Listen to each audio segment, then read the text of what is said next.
16th president, and it hosts a battle once again between two major schools that call this state home, and at the end of the road, a top hat to carry on a presidential legacy. Welcome, everyone, to the home of the Fighting Illini, Memorial Stadium in Champaign, Illinois. As we'll see a squad from the Big Ten, the Northwestern Wildcats, taking on another team from the Big Ten, the Illinois Fighting Illini. Glad to have you with us for EA Sports College Football. I'm Reese Davis, David Pollack and Jesse Palmer with me in the booth. Guys, we are ready to tee it up.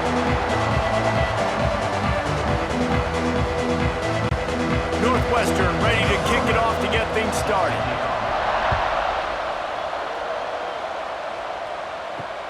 Here he comes from inside his own 5. Not a whole lot of room to operate on that return as the coverage unit was there and ready. So the Illinois Fighting Illini offense will have the ball first. Now, guys, let's not forget, the last time these two got together, we had ourselves an absolute classic that has provided motivation for one side ever since, David. I mean, such a back and forth, such a fun game. Everyone remembers where they were on their couch or in the stadium for that rivalry game. And that's what rivalry games are supposed to look like. Both teams playing with phenomenal intensity. It's going to go down right to the wire. And you're right, those are the games that make college football special.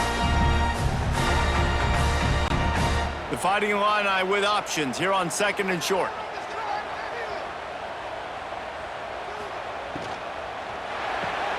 That's caught. It's Dixon. He almost picked up the first down on that one, but he'll be just a little bit short. Great play by the cornerback. He was just way too physical at the point of attack. He beat his man trying to block him, and he tackled that receiver on the screen. Time winding down in the quarter as they come to the line. They'll try to run for it. Gets it past the marker for a first down, and that's the way we will wrap up the first quarter. We've reached the end of the first quarter, and it has been a defensive battle, and the stats tell the tale so far.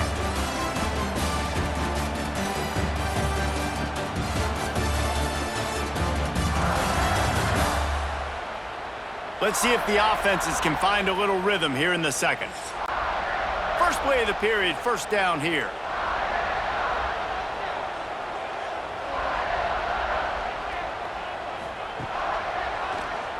Keeps it on the draw. Oh, he's got some space.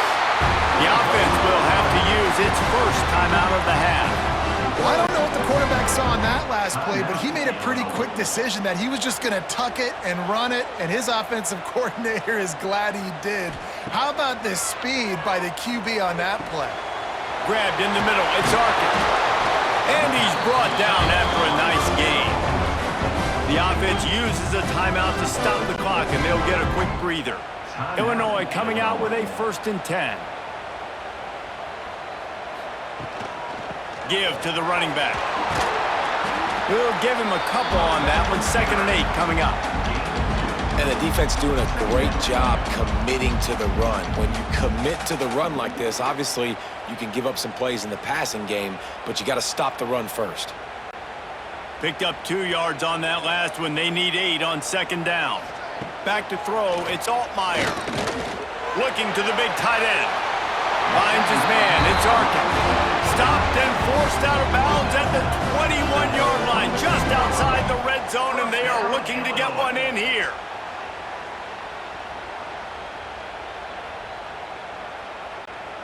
The offense down to the 22 on 1st and 10. Looking downfield on 1st down. Got the quick pass. That throw and catch gets them down to the 6, and the defense is running out of answers. The offense will stop the clock and use one of its timeouts. Illinois looking to pay things off on 1st and goal. Bringing the heat. He wants it all. Touchdown, Fighting Illini. Quick strike through the air for the score. You want to talk about a great way to start the game and set the tone early. Illinois. It's so nice to have a quarterback just get himself into the game, get himself established. You make a couple throws, you lead your offense down the field, you score right off the bat. Could not have been a better start for that QB.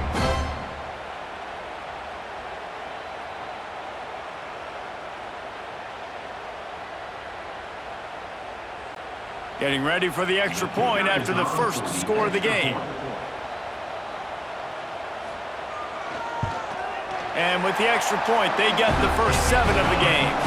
So a drive there of 85 yards, and they get it into the end zone with a 6-yard touchdown pass. Kickoff unit on the field, and this defense will be called on to protect this lead. Bringing it out. Nice job by the kickoff team. Everybody stayed in their lanes, and they'll stop him at the 16. So Northwestern's offense has its first opportunity of the day. As we take a quick look at the impact players for today's game, what players did you guys look to for motivation to make an impact during your playing days, Jesse? Well, it was the guys we relied on each and every week. We came into the season expecting these types of guys to be our biggest weapons, and every week those were the guys that had to deliver for us in order to have success. And it's just fun to have those guys that are consistent. Like, they lead by example, then they start to learn their voice and lead the team. But every week, guys that you can count on, they punch the clock, and they're hard workers. That's going to wrap up the first half here, and now we join Kevin with the halftime update.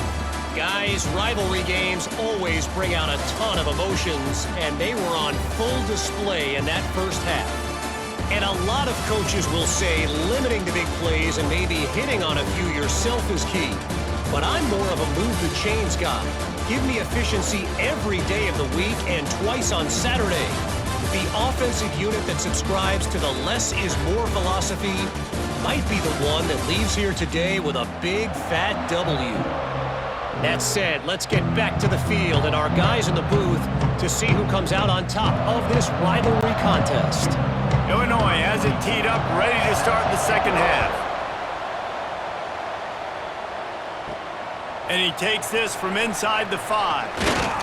Nice job executing all of the assignments as they put a stop to that return at the 22. First play of the drive comes from the 22. They'll start the third quarter with the run. Out of the crowd, and now he's got room. He'll step out of bounds right at the 35-yard line, and maybe they've got something cooking. You're down. Obviously, at the half, you had a conversation. We got to come out and put points on the board. And, Jesse, it looks like they're going to start with the ground game. And I love this, David, too. Regardless of whether they're losing or they're winning, come out here and try to be the most physical unit here in the second half. Get this run game established. Pulls and throws off the RPO. And he was fortunate not to lose yardage on that play, able to wedge it back to the line of scrimmage. Well, give the defense credit on that one because they knew coming into this one that they were going to try to get this receiver the ball in a variety of ways. They were ready for the screen there, and they create a negative play. As they get set to snap it, just about to reach the end of the quarter.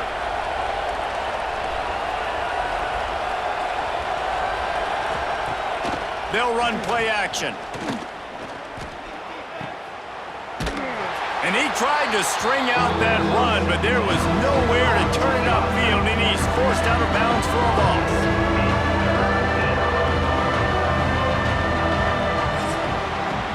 That's the end of the period. It's Illinois with the lead. They've built a cushion. They've got a nice lead. Now the task is finish the deal as you take a look at the third quarter stats. One more period to go to see who can make the winning plays and come home with the victory. After swapping ends of the field, they gave them a little time to figure out how they'll open the final period here on third down. Looking to throw, it's Stone. Here's a throw downfield late. It's caught downfield. The offense gets a quick timeout. At this point, every second is precious. Most important part of a clutch drive, piece together some first downs. Get in position, and here they are on 1st and 10. Looking to throw on first down. And he can't connect on the throw. It's incomplete. Well, the quarterback off target on that one. And in this 2-minute situation, you've got to be able to call and run passing plays that you feel like you can run in your sleep. Behind the chains now on 2nd and long.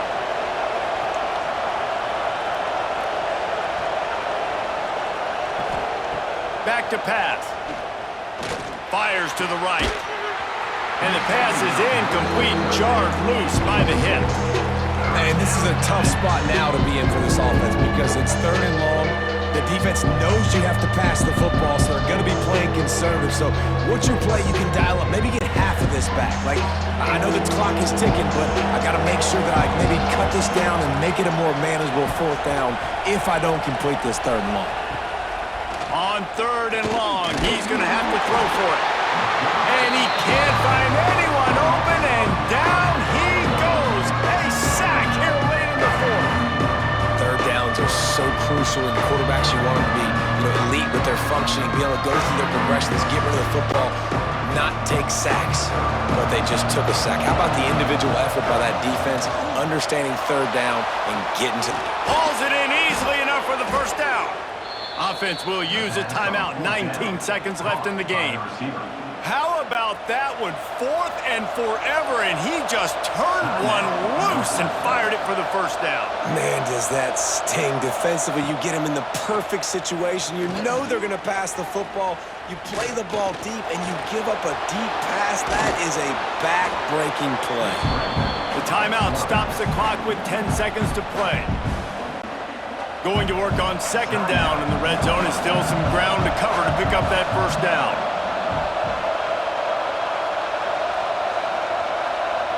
To throw, it's Stone.